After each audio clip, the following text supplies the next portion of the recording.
महिला आरक्षण बिल पर सियासी संग्राम हुआ तेज। तो महिला आरक्षण बिल पर सियासी संग्राम तेज हो गया है। कांग्रेस ने देशव्यापी अभियान की शुरुआत कर दी है। 29 शहरों में एक साथ प्रेस वार्ताएं आयोजित की जाएंगी। परिसीमन को लेकर कांग्रेस का सरकार पर काउंटर अटैक। महिला नेत्री और प्रवक्ता एक साथ करेंगे प्रेस कॉन्फ्रेंस। भोपाल से लेकर पटना तक कांग्रेस का बड़ा मोर्चा। दिल्ली, जयपुर सहित प्रमुख शहरों में प्रेस वार्ता आयोजित की जाएगी। बता दें कि रागिनी नायक से अलका लांबा तक नेताओं की भागीदारी होगी। ज्यादा जानकारी के लिए हमारे सहयोगी प्रिंस गुप्ता बने हुए हैं। प्रिंस, जैसा कि पहले तो बीजेपी ने जो है प्रेस कॉन्फ्रेंस आयोजित किया है इस पूरे मामले को लेकर, अब कांग्रेस भी प्रेस वार्ता आयोजित करने वाली है। क्या कुछ इसके मायने निकल कर आ रहे हैं?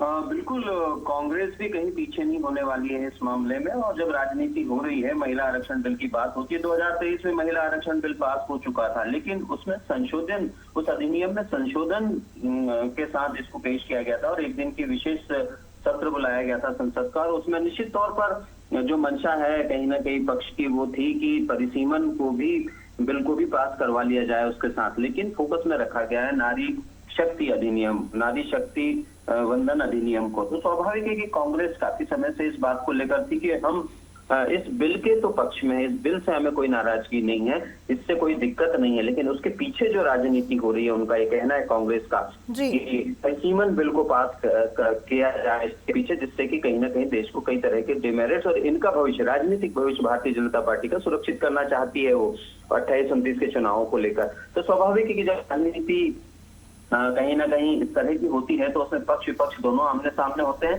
अब जबकि जन आक्रोश यात्रा कल बीजेपी निकाल चुकी है, तमाम तरह से महिला विरोधी बताने की कोशिश कांग्रेस को बीजेपी कर रही है, तब कांग्रेस भी अब वापस अपने फॉर्म में आ गई है और वो भी महिला आरक्षण बिल पर सियासी संग्राम में शामिल हो गई है। और कांग्रेस अब देशव्यापी 29 शहरों में प्रेस कॉन्फ्रेंस करने जा रही है, जिसमें परिसीमन को लेकर कांग्रेस का सरकार पर काउंटर अटैक होगा। यानी कि परिसीमन जिस तरह से करवाया जा रहा है, जिस तरह से राजनीति की जा रही है, 28-29 के चुनाव में खुद को पुख्ता किया जा रहा है, साउथ के जितने राज्य हैं उनको कहीं हाशिए पर भेजा जा रहा है और जो सीट बढ़ेगी वो हिंदी राज्यों में बढ़ेगी, इस तरह की बात कही जा रही है कांग्रेस की तरफ से। तो स्वाभाविक है कि देश के 29 बड़े शहरों में पार्टी की महिला नेत्रियां और प्रवक्ताएं एक साथ प्रेस कॉन्फ्रेंस करेगी, जिसमें रागिनी नायक है, भोपाल से दीपिका पांडे हैं, पटना से दीपिका पांडे हैं, रजनी पाटिल है, अहमदाबाद सुप्रिया श्रीनेत है, देहरादून शोभा ओझा, दिल्ली है अलका लांबा, जयपुर पूजा त्रिपाठी जोधपुर से इस प्रेस कॉन्फ्रेंस को